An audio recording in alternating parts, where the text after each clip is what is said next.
Hey everyone! So in this video, I'll be doing my at-home microneedling using itong Vanisher 3.0. So pag binili nyo to, may kasama na itong mismong handle niya, ito, and then dalawang needle cartridge. So isa na lang yung sa akin kasi nagamit ko na yung isa, and you can use yung isang needle cartridge ng 8 times or 8 sessions. So, yung isang box na ganito is good na for 16 sessions. Yes. So, and you can use it once a week.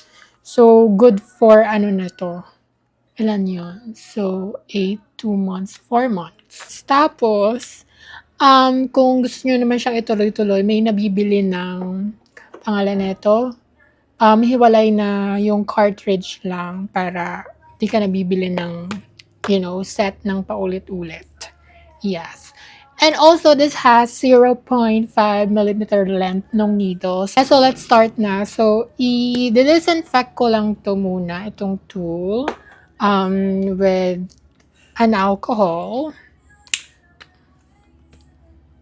So, lalagyan lang natin siya. Yan. So, hanggang dun lang siya sa may guhit. Disinfect na natin siya. Baka tumalsik.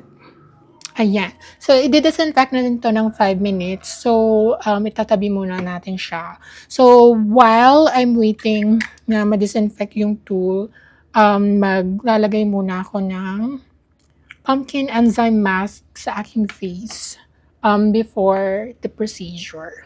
Yes.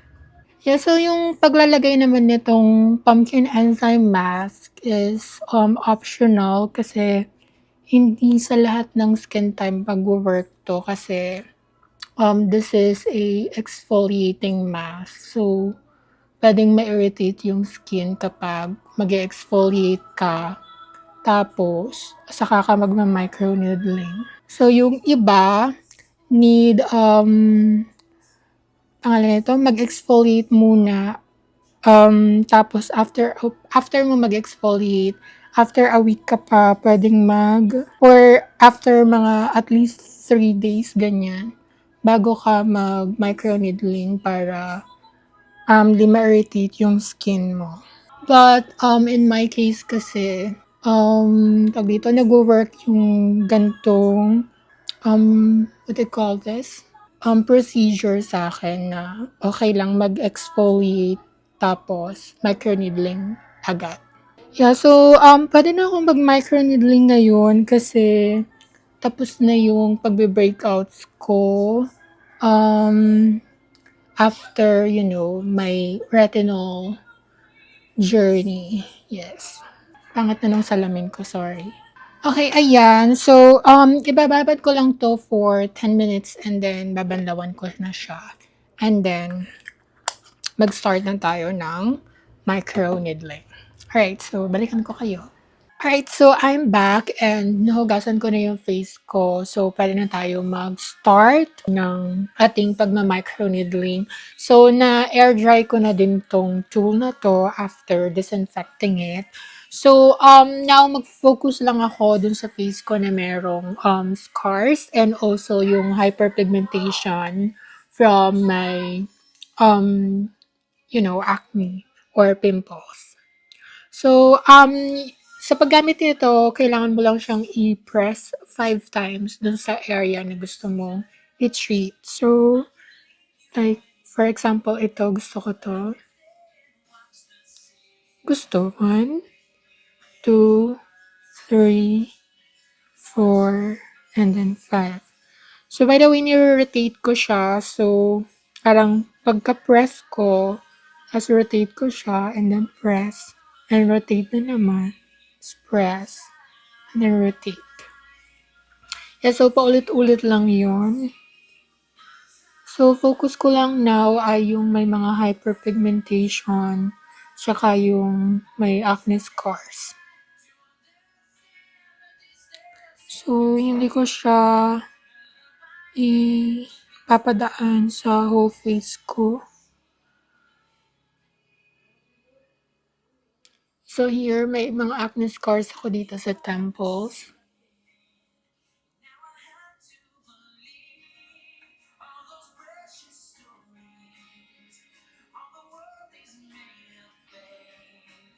Yes, so, iwasan niyo din na tamaan yung merong active na acne or pimples.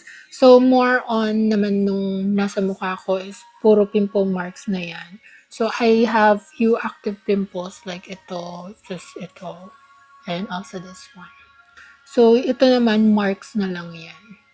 Para lang siyang nakaumbok, pero it's already pigmentation na lang.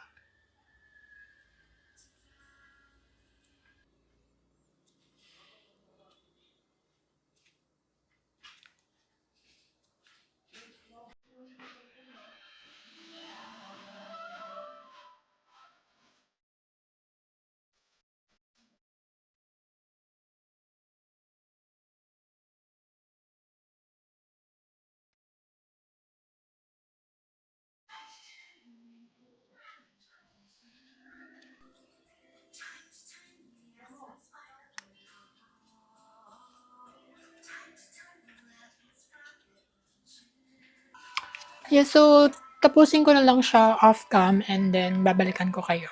Alright, yan. So, tapos na akong, i-treat yung mga areas na gusto kong i-treat. And after nun, nung treatment, i-disinfect ulit natin yung tool for 5 minutes bago natin siya itabi. And then after naman yung treatment, maglalagay ako sa aking skin itong Vanish Fighter Gel. So, this is aloe vera. So, yung aloe vera kasi ay okay siya for calming or mag-reduction to reduce yung what they call this, redness, tsaka inflammation sa skin. Tapos, makakatulong din siya for healing process. Yeah.